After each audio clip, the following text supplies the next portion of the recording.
Welcome to another episode of Better Business, Better Life. I'm here today with a very good friend of mine, Grant Difford. And Grant is the owner and director of Waking Giants, which is an agency that helps businesses with, from what I read, strategy, leadership, all those things. Thank you for coming on board, Grant. Really appreciate it. Yeah. Nice to come to the Big Smoke. So we're just talking before the episode that you've actually moved out into rural life. And how's that going? It's good. It's nice. We, a little quiet spot to do our thing quietly. We're not ones for the limelight. So it's good for my family. It's a family decision. My daughter goes to an agricultural school. We're kind of going back to basics a bit. It's kind of the old Kiwi life, but so it's great. It's a way of getting away from the chaos that is business, to be honest. Yeah, fair enough. That sounds really good. Yeah. I'm actually a country girl myself, so I can really relate. Yeah. I think I'm a country boy, but sometimes I like to come into, a bit of clean, the cow muck can be a little bit challenging sometimes. Fair enough, I understand. Hey, look, we are running this series to actually help entrepreneurs in terms of, how do they get a better business, but also a better life. And all of my people who are coming on board as guests, they have managed to achieve that. So it's about sharing how you got there. But before we get started, love to hear a little bit about, what is it that Waking Giants does? What is it that you do? And a professional and a personal success that you'd like to share with us as well. So Waking Giants, to me, it started as my skills. I was a graphic designer by trade, and Waking Giants, the concept was about getting the best out of people. But I fell into the trap of creating a business doing what I knew to make money. Right. Typical, E-myth. But as the years went on, I found leaning more towards the leadership and the impact of what we do, and this imposter syndrome and our ability to do things way beyond what we think. So we sort of steered the business down that. So Waking Giants is a concept of everyone has it in them. I have a passion for trying to work out what that is and enabling them to do it. And we particularly focus now on leaders because I think the world needs really good business. I think good business makes the world better. Yep. I think some of our governments and some of the nonsense around that doesn't. So that's my passion and that's sort of my mission with the business. And we do that through, quality strategy, messaging and all those things. So we're trying to make literally better business, more, not just ethical, but leaders having and owning and building businesses that are more meaningful. So it's not necessarily saving the planet, but it's having, choosing to have 3 people in your business because they're great people rather than your goal to have a 20-person business. Yeah. All of these, what I believe are BS myths around what good business looks like. Mm-hmm. And I've learned that the hard way. I've played into some of these egotistical nonsenses over the years and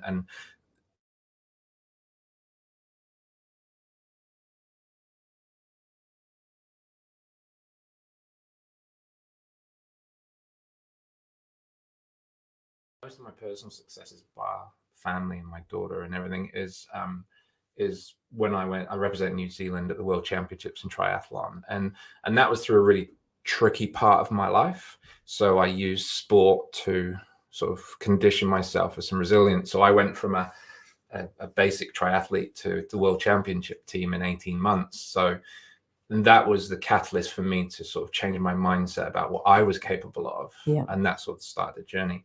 And then for the business, we're 10, I think this month or next month. I think that's a miracle. That's awesome.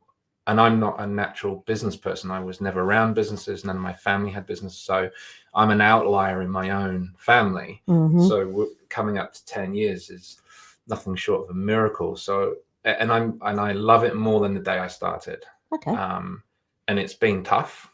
So that's a success in my mind, really, because Absolutely. how many businesses fail? Well, within the first 5 years, is there like 90% or something ridiculous, isn't it? And I think and I do love it more than ever.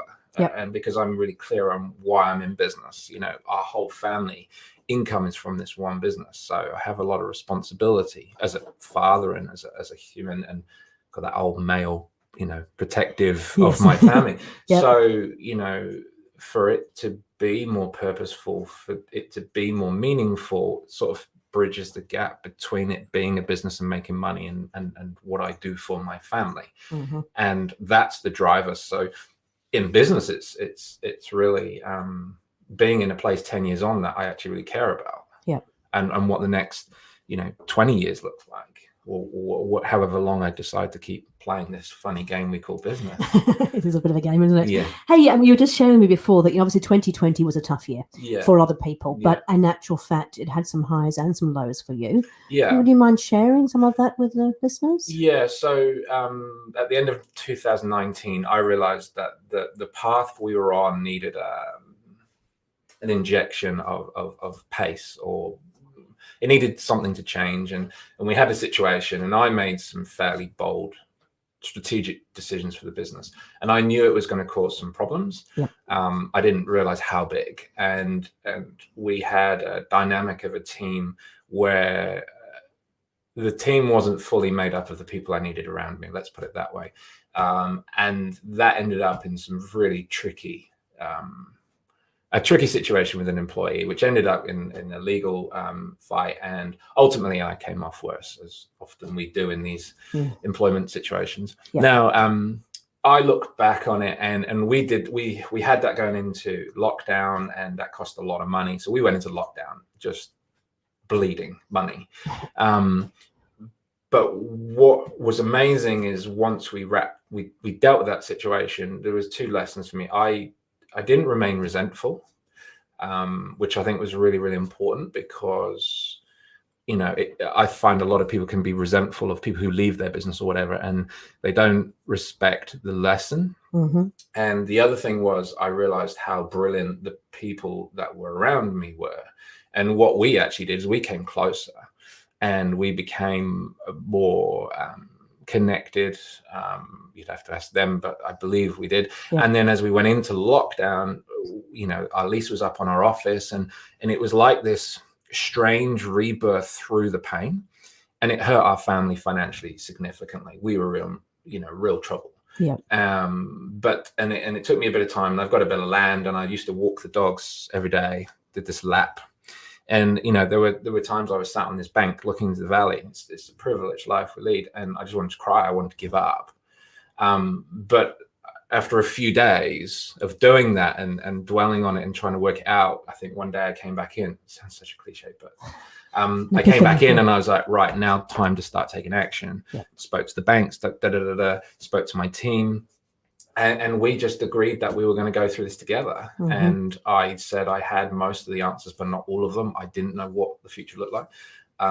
We didn't lose any of our team. They all got fully paid. I just wanted to show them how much I wanted them to be part of the vision. And then we just got on with it. And it took us it took me 6-7 months to secure the ship financially. But I just didn't give up. So my wife had only worked in the business part-time. She said, right, I'll jump in and help more. My daughter was wonderful. She sort of understands, Daddy, we run a business. And how old is she now? She's coming up 8. Okay. So we included her on meetings. She would ask about clients. So we made it normal at home, obviously working at home. So we made business normal to her. And I'd answer her questions. So that was really cool. And then I was so lucky, we kind of tripled down on our vision. Like, we went harder, and it wasn't about succeeding. We just decided to thrive. And I was lucky. I spent a lot of time with clients on the phone, and we developed those relationships, and we ended up coming out of it a lot better, but a lot more focused. It was like the pain to get through to the ease. And that's how I use triathlon and my racing, is sometimes you have to go through a lot of pain to make it easier. Yes.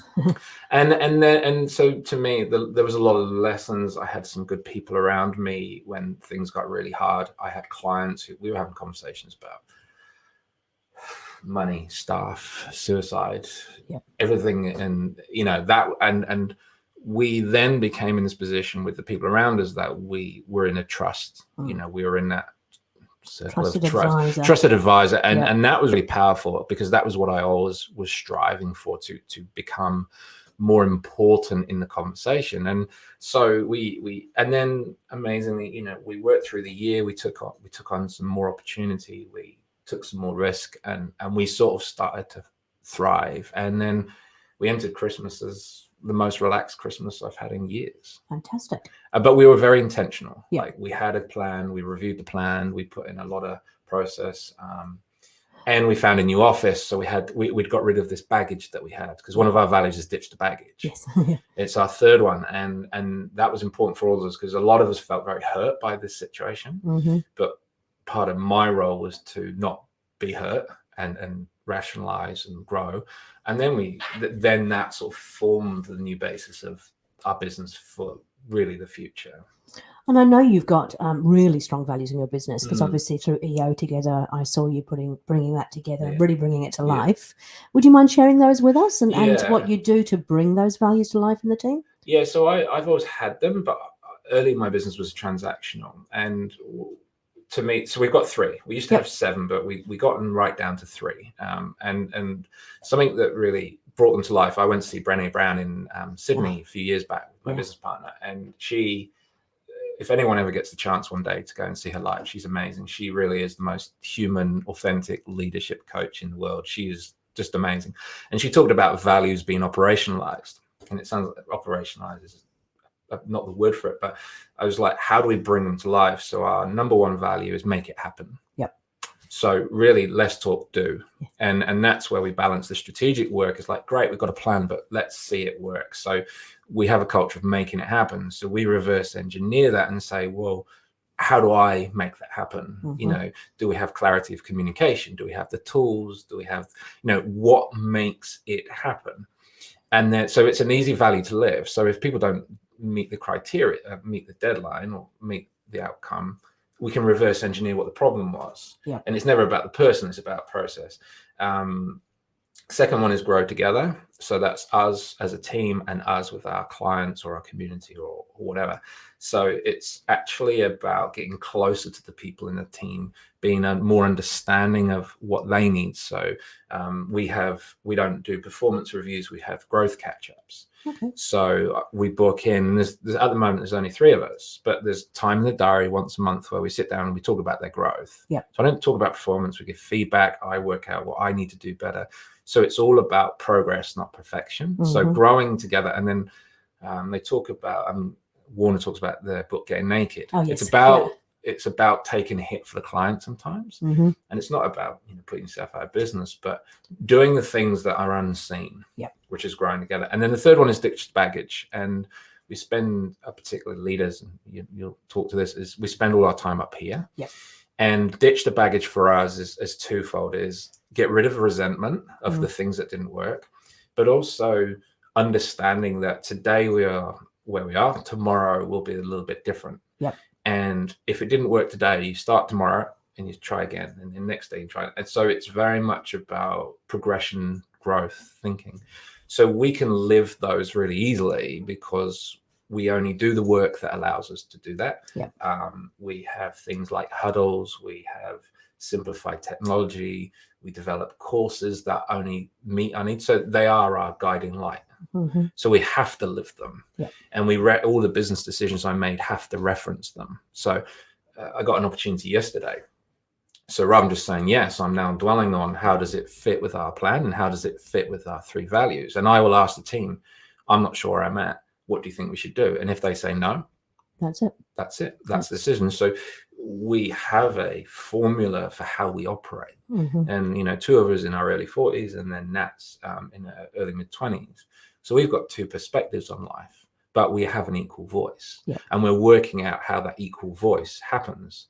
So it's ultimately, sometimes I have to make the decision, but we're getting to that point now where I don't even have to ask people to make a decision in a certain way. They know what the formula is to make the decision. Mm-hmm.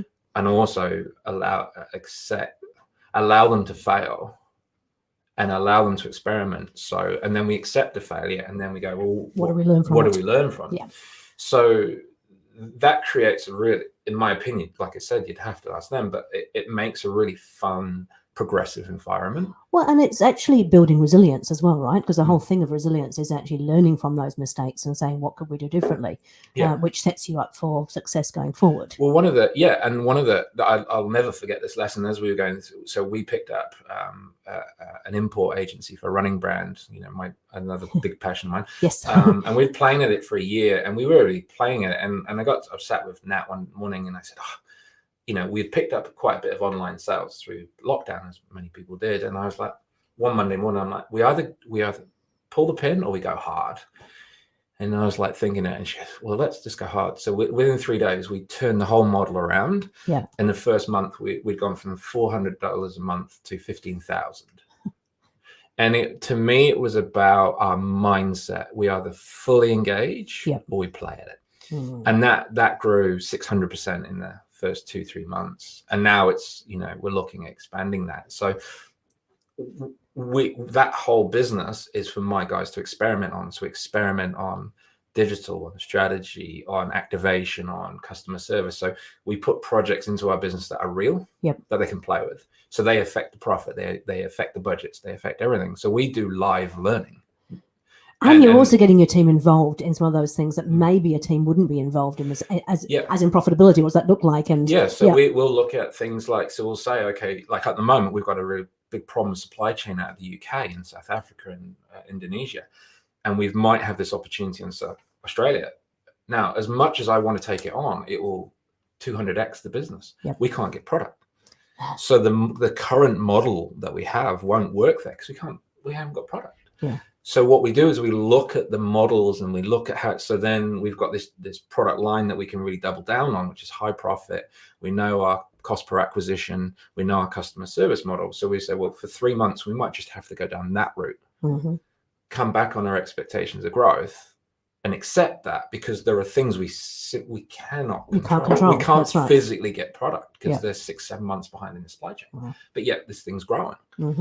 So we're going through this together and we're solving the problems together. It's not like me, the head of strategy. It's Nat going, well, digitally, how does this work? And, we changed something 2 days ago and sales have gone through the roof. So it comes back to that. I'll speak from experience, the whole EO model of, we don't recommend things we haven't tried. And it creates this level of integrity that, we get it wrong. We don't let it towards a client. Or so you're walking the talk. And it's actually my understanding now is that you make a lot less profit short term by doing that, because you actually test the food yourself. But we're in the long game. But I believe that creates a rich environment for these guys, because they're building a business. They're not just an employee. They're actually involved in decision making around growth. Then you apply that to a client business. They understand the commercials. They understand where we're trying to go. We understand the pitfalls, and that makes a very different dynamic. That makes us a different kind of organization. I read a book many years ago called Maverick by Ricardo Semler, and he was all about opening up his books on everything to everybody in the organization. And a lot of business owners would go, but, you can't do that. We should be keeping things to ourselves. I personally don't believe that at all. I think it's very important that, as you said, it's like if I asked my husband what the cost of milk was, he couldn't tell you because no. And so then you can't blame somebody and sort of say, well, how come we don't know the price of milk if they haven't been told or been involved in the process of buying the milk? And we have that. So my guys, the only thing we don't share, because I just think it's courtesy, is salaries. Everything else I'll tell them. If we're profitable, I'll tell them what cash flow's like. I tell them, like last year I had to say no salary rise. I said, I don't have the money. Amy and I aren't even paying ourselves half the time. And I just open with them. And because what I realized is that they're not, if you have the right people around you, they're not judging you for being a successful business person, because success is relative. I own my own home. I've got lots of things that people don't have. So my success, I'm happy. So being honest with them, there's going to be, there's two camps. There's going to be those who get scared and go, oh God, there's no money in the account, therefore we can't survive. Like, but I live with that and I make that choice. It's kind of sometimes half the fun of it, because you have to make it work.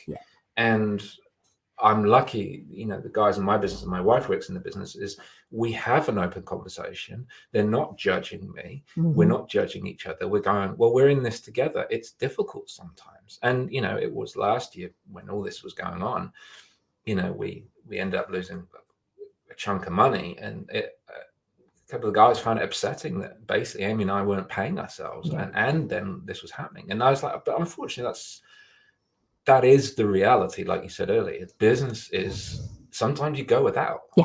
As a business owner, As yes. a business owner, you go out.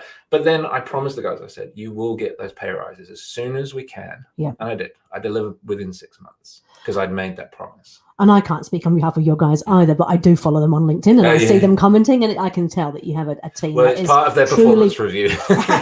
Must comment on stuff.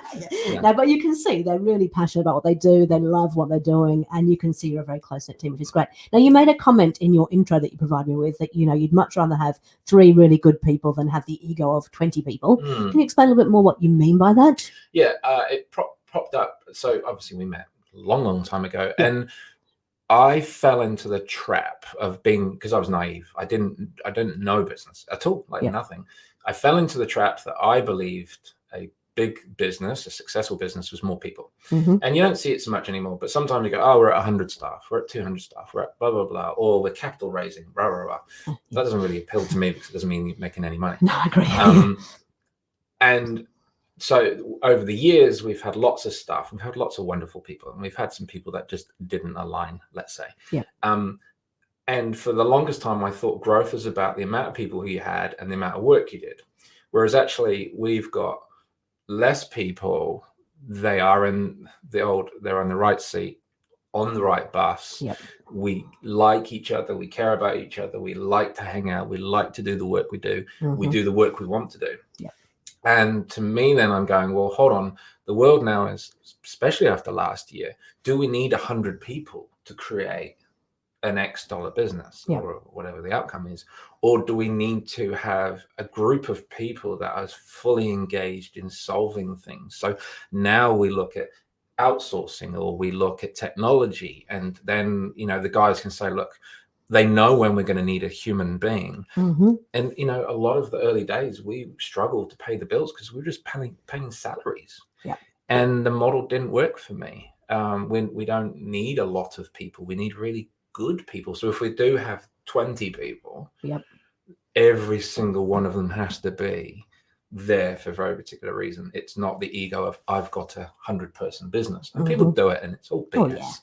And so that I've realized that's really important for me. So now that if we're busy, I look at why we're busy. I look at what that means. I look at what's scalable, what's not. So I guess it's maturing. Still pretty childish, but I think aren't we all? But I think I was following the business for dummies model. More people equals more profit. Not necessarily more people equals more cost. And if you then don't have the right people, there's real cost, and then culture. So and salaries are often the largest part of any business, which means nearly all the time. So if you go into a rough patch like we did last year, that can be the end of you if you haven't got the right people doing the right things. And I don't think you have. I mean, this comes back to what I was saying: writing your own rules. We don't. There's kids on YouTube making millions. Whether it's a good or bad thing, who cares? I've met businesses here. There's 2 or 3 people, and they're running $20 million businesses. It doesn't matter how you do it. My key message is make sure you're doing it for the right reasons. Like, that's the thing. And I don't think enough people are. One of my friends once, who specialized in small business, and he knows the data inside out. He's quite brilliant. I won't mention him. I think you probably know who he is. But he one day said about how do we stop failure rate of business in New Zealand? And I said, well, I've got an idea. Let's stop people having businesses. Well, it's very simple, because at the moment we glamorize owning a business, but our failure rate is so high. So why don't we help these aspirational people say, well, you could be aspirational and brilliant within a business, but why we're trying to solve a failure rate. Why don't we actually lift the businesses that we have with great people? But at the moment we're going, you can start a business in under an hour. You can. It doesn't mean you should. No, nor that you'll enjoy it necessarily. No, and some people just aren't cut out for it. And because there's a lot of, as I said, a lot of roller coaster you got to be issues. tough. It can be really tough. You got to be really tough, and So I think it's controversial. It's controversial, but I think it's better because you don't have damaged relationships. You don't have massive debt. You don't have these statistics. It's not a negative. I think because there's no test. But if you Yeah. think about your business, I mean, you've got people in there who are effectively running a business without running a business because you're engaging with them, you're involving them in it. And I think that's how business should run. It's not about having employees. It's about having a team that is actually all on the same bus, heading in the same direction, knowing why they're doing it and being involved and helping to run that business. But that's this is the ego of the leader. Now, ultimately, in our business, I know it comes down to me. Everything that goes right and wrong is down to me. It's not that I can take the credit for it. But if my team is disengaged, it's something I've done. If I don't share the information, it's something I've done. And I think that people, it's easy to blame an employee, but ultimately, if you're a crap leader and you've got no strategy and you've got no culture, people like to be led. It's just behavior. You read anything on it, people like to be not told what to do, but some people like to be part of the system and grow with the system. Some people like us lunatics like to try and work out what the system's doing. I think people are afraid that the employers will make them look bad. Now, I'm really cool. Like, Nat's fantastic. She takes me on all the time. And at first I found it really difficult because it was bruising my ego. But over the time, we've found the way that works for us and we've coached each other. So she'll go, no, that's not working. And I'm like, okay, well, why? And she'll go, this is great. So once again, drop the ego, because that's how your team will accelerate, because I assume it shows a level of integrity and trust and respect and their capability. But also then turn around and go, well, look, no, I'm going to make the decision this time because that's just not right. And we do that too. No, I'm conscious of time. I could sit here and talk to you for hours and hours about this stuff, but I would like, if you would, before you go, to share 3 kind of key things that you could share with the listeners that they could put into practice in their business right now that would actually help them in terms of getting a better business and better profit. Number 1 is do less. Do less. Really, really easy. Coming from an obsessive strategist is do less and laser focus on the thing that's going to make the difference, which seems really obvious, and that's why people don't do it. So, like, if ever I'm riding my bike and there's a stone in the road, if I look at the stone, I'll ride over the stone. If you ignore it, you go around it. So do less, get rid of the distractions, and do the thing that's going to make them biggest, that's going to have the biggest impact. Fantastic. And it's most likely going to take you 10 minutes. Or it's a phone call, or it's an email. I think it's really cliche, but have values that actually mean something. Don't do some arbitrary task that kind of integrity, honesty, trust. Well, they're human traits. Or worse, an acronym, who we've got our company name. We'll use that as the beginning letter for each value. And then work out how to make them actually work, like operationalize them. So we do this because of that. We do this because of that. So we're currently doing a redistribution of wealth thing through charities. And so we've got a list, and the team will decide where the money goes. So they've got a list of charities. The only rule is that the highest percentage possible has to go to the actual cause, not administration. So we're growing together. We're making a difference. We're making it happen. We're actually making change. And, so it's operationalize your values. And I think 3 is the sweet spot. And also conversationalize them. So, like, make it happen. What does it mean? Well, make it happen. Ditch the baggage. Know what that means, and grow together. We know what it means. And I think 3 is the magic number. It's my favorite. Well, it is because it's actually, from a human brain point of view, it's about the most we can remember. And I always use the analogy, send your partner off to the supermarket and ask for 1 or 2 or 3 things. They'll probably come back with them. Give them more than 3 without a list. They'll come back with everything else but those 3 things. So, and then number 3, well, this is a very recent discussion I had yesterday and a post I did yesterday. Is we had a growth through on the team, and I said, all I want you to do this year is just be that much braver. And they looked at me and I said, I want you to be brave. I want you to test things. I want you to push, because I feel the first 9.8 months of my 9 years, 8 months of my business, I wasn't brave enough. And I think sometimes you've got to be brave just to move that needle, just to really leapfrog. And like my business partner said, 5% is not growth. No, that's business as usual. So be really brave, pick up the phone, go on a podcast, ask for the business. What's someone going to say? I mean, I did something this week. I asked, and I thought it was a 98% no from a really influential source. It came back and said, no problem. That's bravery to Yeah. me, because then But people don't ask often. Yeah. or they don't do. Yeah. They don't do. Like I said to you last year, me and a mate, I said to a mate of mine, he's just started running. I said, "Do you want to do an ultra marathon?" He goes, "Yeah." He said, "What is that?" And I explained. And then it was only when we got further down, we were about a couple of weeks out, I go, "We're actually doing the toughest ultra marathon in New Zealand, in the mountains. What is wrong with us?" And it was life changing.